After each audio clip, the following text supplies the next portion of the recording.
Now, the announcement that the 2021 Africa Cup of Nations finals will kick off on the 9th of January has not gone down well with South African clubs and players. The country's domestic football season prides itself with aligning itself with the international calendar. CGTN Sias Plessis brings us this report. The 2021 Africa Cup of Nations is now less than a year away and is already causing controversy before a ball has been kicked. And as a result, the new dates of the continental showpiece will force clubs to adapt and adjust to losing key players for the duration of the tournament in Cameroon. I don't know how that decision was reached, because I thought playing that tournament at the end of the season was suited us well.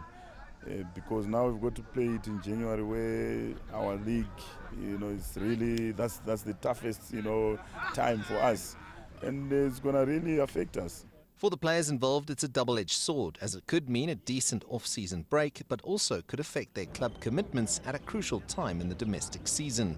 It just means now that some players that have played many games will get off-season in July, so that will, you can take that as a positive. That teams like Sundowns, who hasn't had rest in years, so maybe, that will help, get the players more fresh and, for Bafana. So, yeah, I'm looking forward to it. Hopefully, we can, in our next few qualifiers, we can wrap it up. If CAF feel that it's the right decision, that it's January, then hopefully it will still be a showpiece as it was in June in Egypt. And let's hope that the big players, it doesn't cause a club v country row, which is, I think, inevitable with the tournament being in January. Ideally, the way forward for many is to keep the tournament in June, regardless of the weather conditions, as the shift back to January will wreak havoc on fixtures and the workload of the players. Whichever way you look at it, it is a disruption. When you've got, it disrupts preparation, clubs are losing players, and the only solution will be to have these major tournaments in the off-season, like the World Cup, etc., and the Euros and that kind of thing. So for me, that's the only solution to it.